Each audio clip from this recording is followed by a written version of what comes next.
Bismillahirrahmanirrahim. Assalamualaikum warahmatullahi wabarakatuh. Perkenalkan, kami dari kelompok 10 akan mempresentasikan hasil kerja kelompok kami dengan judul fungsi pengendalian, yaitu proses pengawasan. Sebelumnya, perkenalkan terlebih dahulu, saya Zanba Kezia Kintara dengan NIM 20502110125 dan rekan saya Aisyah Azahra dengan NIM 20502110132. Baik, langsung saja masuk ke materi. Pengertian dari pengawasan atau controlling adalah proses untuk memastikan bahwa segala aktivitas yang terlaksana sesuai dengan apa yang telah direncanakan. Tujuan dari fungsi pengawasan. Yang pertama, beradaptasi dengan lingkungan, baik di lingkungan internal maupun di lingkungan eksternal. Yang kedua, meminimumkan kegagalan. Ketika perusahaan melakukan kegiatan produksi misalnya, perusahaan berharap agar kegagalan seminimal mungkin. Yang ketiga, meminimumkan biaya. Yang keempat, mengantisipasi berbagai kegiatan organisasi yang bersifat kompleks. Langkah-langkah dalam proses pengawasan. Yang pertama, penetapan standar dan metode penilaian kinerja. Idealnya, tujuan yang ingin dicapai organisasi bisnis atau perusahaan sebaiknya ditetapkan dengan jelas dan lengkap pada saat perencanaan dilakukan. Lengkap di sini berarti bahwa penetapan standar sebaiknya juga dilakukan pada saat perencanaan dilakukan. Yang kedua, penilaian kinerja. Pada dasarnya, penilaian kinerja adalah upaya untuk membandingkan kinerja yang dicapai dengan tujuan dan standar yang telah ditetapkan semula.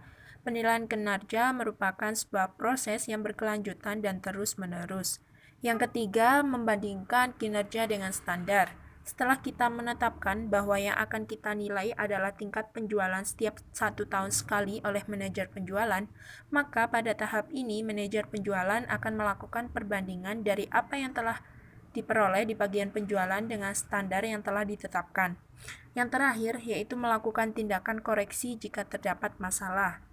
Dari tahap sebelumnya, melalui perbandingan antara kinerja dengan standar, kita dapat mendapatkan informasi dari proses pengawasan yang kita lakukan bahwa kinerja berada di atas standar atau sama dengan standar atau di bawah standar. Ketika kinerja berada di bawah standar, berarti perusahaan mendapatkan masalah. Oleh karena itu, perusahaan kemudian perlu melakukan pengendalian, yaitu dengan mencari jawaban mengapa masalah tersebut terjadi, kemudian perusahaan melakukan berbagai tindakan untuk mengoreksi masalah tersebut. Selanjutnya, gejala yang memerlukan pengawasan dan pengendalian. Yang pertama, terjadi penurunan pendapatan atau profit. Yang kedua, penurunan kualitas pelayanan. Hal ini dapat teridentifikasi dari adanya keluhan pelanggan. Yang ketiga, ketidakpuasan pegawai. Hal ini juga dapat teridentifikasi dari adanya keluhan pegawai, produktivitas kerja yang menurun, dan lain sebagainya. Yang keempat, berkurangnya kas perusahaan. Yang kelima, banyaknya pegawai atau pekerja yang menganggur. Yang keenam, tidak terorganisasinya setiap pekerjaan dengan baik. Yang ketujuh, biaya melebihi anggaran. Dan yang terakhir, adanya penghamburan dan inefisiensi. Oke, beralih ke saya, Aisyah Azhara. Saya di sini akan membahas mengenai fungsi pengawasan dalam praktik. Jadi di sini ada beberapa pengawasan. Yang pertama, pengawasan berdasarkan proses kegiatan. Nah, di pengawasan berdasarkan proses kegiatan ini dibagi lagi jadi 3, yaitu pengawasan awal, pengawasan proses, dan pengawasan akhir.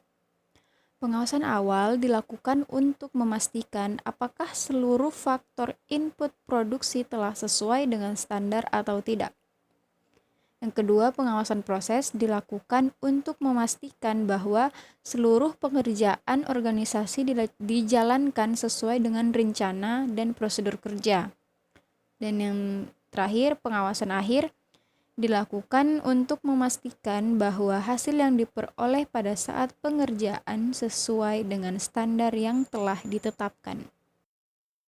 Selanjutnya, pengawasan internal dan eksternal. Pengawasan internal adalah pengawasan yang dilakukan secara mandiri oleh setiap pekerja terhadap tugas yang dibebankan terhadapnya. Kemudian pengawasan eksternal adalah pengawasan yang dilakukan terhadap seseorang oleh orang lain. Selanjutnya di sini ada pengawasan berdasarkan fungsi operasional dalam manajemen. Yang pertama, pengawasan di bagian SDM atau sumber daya manusia. Pengawasan ini dilakukan untuk memastikan bahwa seluruh sumber daya manusia yang dimiliki perusahaan bekerja sesuai dengan tugas yang telah diberikan kepada mereka. Yang kedua, pengawasan di bagian informasi. Pengawasan ini dilakukan untuk memastikan apakah setiap informasi yang dibutuhkan oleh perusahaan setiap saat dapat tersedia ataukah tidak. Kemudian pengawasan di bagian keuangan. Nah, bagian keuangan merupakan bagian yang memegang peran penting dalam kegiatan perusahaan. Secara sederhana, kegiatan di bagian keuangan adalah kegiatan yang menyangkut penyediaan sumber-sumber dana perusahaan dan kegiatan yang menyangkut alokasi dari dana-dana tersebut sehingga sangat dibutuhkan pengawasan. Selanjutnya masih termasuk dalam pengawasan berdasarkan fungsi operasional dalam manajemen, yaitu pengawasan di bagian pemasaran. Kegiatan di bagian pemasaran pada dasarnya menyangkut bagaimana perusahaan mampu mengidentifikasi apa sebenarnya yang diinginkan dan dibutuhkan oleh pelanggan atau konsumen, dan dengan cara bagaimana perusahaan dapat memuaskan. Kemudian yang terakhir, pengawasan di bagian operasi atau produksi.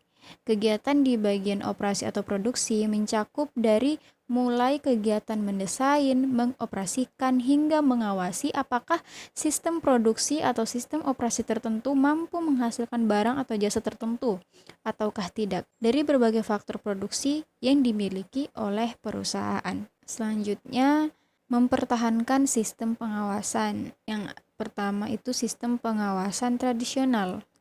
Sistem pengawasan tradisional ini mencakup pengawasan diagnostik, pengawasan berdasarkan batasan-batasan atau memperketat aturan, dan pengawasan interaktif melalui komunikasi. Yang kedua, sistem pengawasan berdasarkan komitmen. Di sini dia mencakup menekankan kesadaran dari setiap individu akan apa yang terbaik yang seharusnya ditunjukkan dalam setiap pekerjaannya. Mungkin itu saja yang dapat kami sampaikan kepada teman-teman. Jika ada salah kata, mohon dimaafkan karena tak ada gading yang tak retak. Demikian kita juga sebagai manusia. Dengan itu saya akhiri dengan ucapan wabillahi taufiq wal hidayah. Wassalamualaikum warahmatullahi wabarakatuh. Thanks for attention.